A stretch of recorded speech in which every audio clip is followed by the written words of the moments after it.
Hello everyone, welcome to my channel. আশা করি তোমরা সবাই ভালো আছো, আমিও খুব ভালো আছি।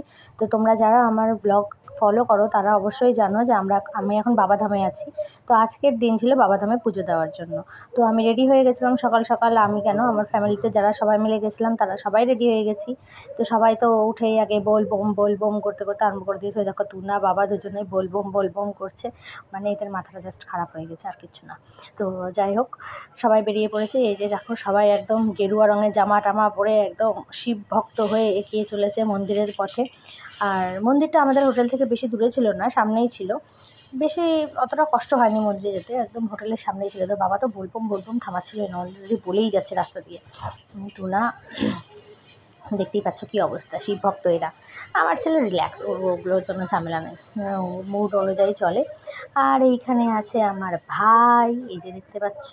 ও আগে মানে ভিডিওর মধ্যে দেখাচ্ছি, ওর মানে অত পছন্দ না। তো এই যে দেখতে পাচ্ছ মন্দিরে যাওয়ার রাস্তা পেয়ে গেছি, আমরা যাচ্ছি মন্দিরে।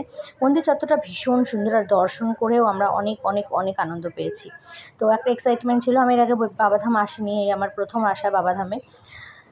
তো এখানে রাস্তাতে ভিড় ছিল, প্রথমে ভাবছিলাম কি ভিড় অতটা হবে না, কিন্তু মারাত্মক ভিড় ছিল। এখান থেকে আমরা ফুল আর জল নিয়ে নিয়েছিলাম বাবার মাথায় ঢালার জন্য। তো আমাদের যে পান্ডাটা ছিল, পান্ডাটা ভীষণ ভালো ছিল, খুব ভালোভাবে পুজোটা দেওয়াই দিয়েছে আর কি। আমরা বেরিয়েছি, এবার লাইন দেখো। এটা কিন্তু নর্মাল লাইনটা না, এটা হচ্ছে 250 টাকা দামের, 250 টাকা করে টিকিট করে তারপরে সেই লাইনটা হয়েছে। এটা মানে কি বলবো, রে বাপ 250 টাকার টিকিটেও যে এত ভিড় হয়, তাও আবার আনসিজনে। তাহলে ভাবো শ্রাবণ মাসে কি অবস্থাটা হয়। মানে আমি সকাল 6:30 থেকে দাঁড়িয়ে আছি, 9:30 নাগাদ আমার পূজা শেষ হয়েছে। অতক্ষণ ধরে লাইনে দাঁড়িয়ে থেকে আমি জাস্ট হাঁপিয়ে উঠেছি, আর কিচ্ছু না। বাপরে বাপ, ইসরে, ওইখানে যে লাইনটা আছে না, এখানে টোটাল 8টা লাইন আছে, সেইটা কভার করে আবার ওভারব্রিজ দিয়ে উঠে অনেকটা পথ গিয়ে তারপরে বাবার দর্শন কি আর এমনি হয়, অনেক সাধনার ব্যাপার। তো পুজো টুজো কমপ্লিট করে দিয়েছে। বাপরে বাপ, এত সুন্দর দর্শন হয়েছে, মানে এতটা যে কষ্ট করেছি কিচ্ছু মনে হলো না বাবার দর্শন করে। আমি তো একদম বাবাকে জড়িয়ে ধরে মাথা টাথা ঠুকে একদম প্রণাম করে চলে এসেছি, মানে জীবন সার্থক করে এসেছি। আর দ্বিতীয়বার যেতে পারবো কি পারবো না জানি না, দেখে এসেছি একবারে। তো প্যারা কিনতে হবে বাড়ির লোকের জন্য। তো এই যে প্যারার দোকানে চলে এসেছি, এখানে ছিল মালাই প্যারা আর কেসের প্যারা, আর এমনি নর্মাল প্যারা ছিল। তো আমি মালাই প্যারা 1 কিলো, কেশের পিঠা 1 কিলো কিনে নিয়েছিলাম। আর বাড়ির লোকের জন্য বাবাধামের এই যে দেখতে পাচ্ছ সামনে, এই যে নিচে চলে গেল যেটা, মানে 12টা লিঙ্গের ওই ফটোগুলোই নিয়েছিলাম। 4টা নিয়েছিলাম আর কি বাড়ির লোকের সবার জন্য। আমার বাবার জন্য নিয়েছিল বাবা একটা, আর আমি 2টো নিয়েছিলাম। একটা গিফট আইটেম ছিল, একটা আমাদের ছিল, রুমে লাগাবো। তো কিছু এসে তো কেনাকাটি করতেই হয় আর কি, বাইরে তো আর প্রত্যেকবার সবসময় তো এক জায়গায় আর আসা যায় না। তো এই একটা আইটেমগুলো কিনে নিয়েছিলাম পুজো টুজো দিয়ে, এবার রুমে যাব। তো রুমে গিয়ে চলে গেছিলাম, রুমে গিয়ে ফ্রেশ হয়ে তো বেরিয়ে এসেছি। খিদা তো পেয়েছে, সাইট সিনও করতে হবে, কি করব সেই সকাল থেকে না খাওয়া। প্রথমে এসে সবাই বললো চা খেয়ে নিতে, আমি চা খাইনি, কারণ আমার চা খেতে ভালো লাগে না অত। তো বাবা চা খেলো, আমার ছেলে আর আমার হাজব্যান্ড এরা মালাই খেলো। দুধের আইটেম আমি পছন্দ করি না, তো আমি খাইনি।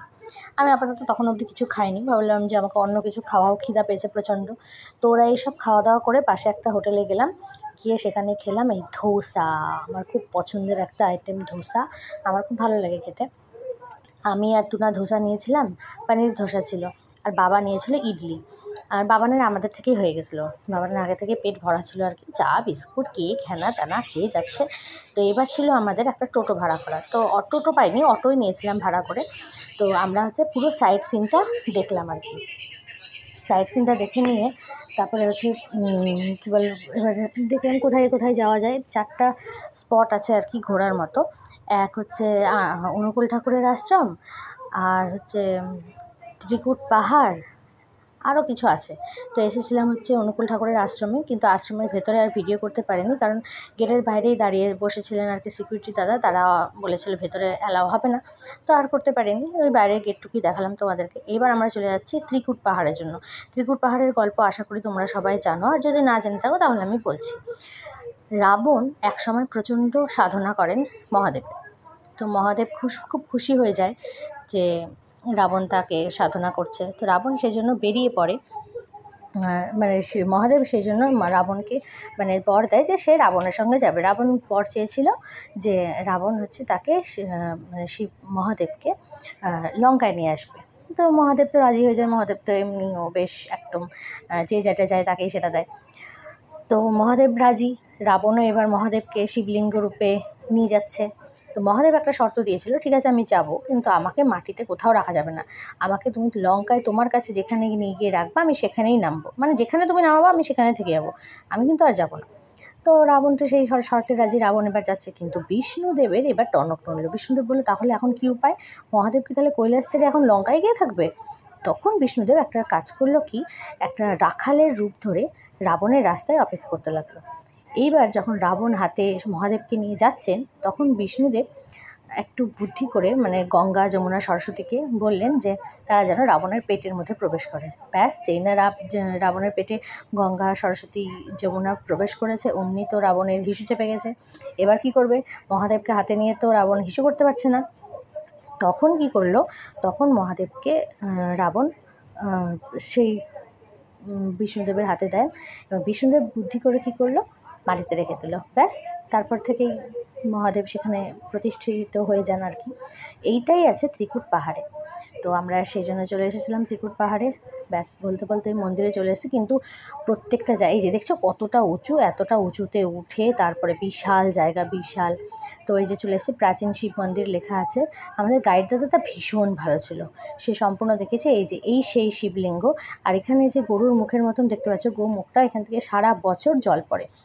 আর না, সারা বছর না, সরি, হলো পয়লা বৈশাখ থেকে পুরো বৈশাখ মাসটাই জল পড়ে, কোথা থেকে জল আসে কেউ জানে না। আর এখানে একটা কালী মায়ের মূর্তিও আছে, সবাই প্রণাম করছিল, ফটো টটো তুলছিল। তো ওটা দর্শন করে নিয়ে এবার আমাদের যাত্রা তপবনের দিকে। তো তপবনে যাব, বেশ সুন্দর রাস্তা দিয়ে যাচ্ছি, ওয়েদারও এত ভালো ছিল, আসলে রোমেলা আসার কথা ছিল যে, তার জন্যই ওয়েদারটা এত ভালো ছিল। তো জানি না রোমেলা আসার পরে কি হবে, কিন্তু তখন তো আমি এনজয় করছিলাম খুব, ওয়েদারটা ঠান্ডা ঠান্ডা হাওয়া বইছে। তো এইখানে কথা বলতে বলতে চলে এসেছি, কিন্তু এখানে ভীষণ বাঁদরের উৎপাত, ওরে সর্বনাশ বাঁদর। আমার ছেলে তো বাঁদরকে একটা খাওয়ার কিছু দিল। ভেতরের উপরে ওঠার পরে বাইরের দৃশ্যটা দেখো, এত সুন্দর, ইস, চারিদিকটা কেমন ওয়াও না, খুব সুন্দর, খুব, আমার এত পছন্দ হয়েছে জায়গাটা। এখানে আবার হনুমানও আছে, বানরও আছে, হনুমানও আছে, দুই ভাই মিলে একদম একসঙ্গে থাকে। তো আমাদের এই জায়গাটা ঘোরা হয়ে যাওয়ার পরে এবার আমরা বেরিয়েছিলাম নলক্ষ্মী মন্দির দেখব। নলক্ষ্মী মন্দির হচ্ছে কৃষ্ণ ঠাকুরের মন্দির। ভেতরে ভিডিও ফটো করা অ্যালাউ ছিল না, ওই জন্য বাইরে থেকে যতটা পারি মন্দিরটা আর কি ভিডিও করেছি, তোমরা একটু দেখে নাও। তো এই নলক্ষ্মী মন্দিরটা বেশ সুন্দর ছিল। নলক্ষ্মী মন্দির দেখার পরে এবার আমাদের বেলা ব্যাক করার, মানে আমরা এবার বাড়ি আসব, বাড়ি মানে কি হোটেলে আসব, এসে লাগেজপত্র নিব, দুপুরের খাবার খাবো, কারণ আমাদের ট্রেন আছে, আমরা বাবাধাম থেকে বাড়ি আসবো না, আমরা যাব তারাপীঠ। তো এবার আমাদেরকে তার জন্য প্রস্তুত হতে হবে। তো এবার আমরা হোটেল থেকে বাড়ি ফেরার পথে এগিয়ে আসছিলাম। তো রাস্তার মধ্যে তো ওই পাহাড়গুলো দেখে আমার আর যেতে ইচ্ছা করছিল না, কিন্তু কিছু করার নেই, আমাকে তো যেতেই হবে। যে বাবাধামে এসে নিয়ে তারাপীঠটা না ঘুরলে পরে একটা কেমন খালি খালি লাগে।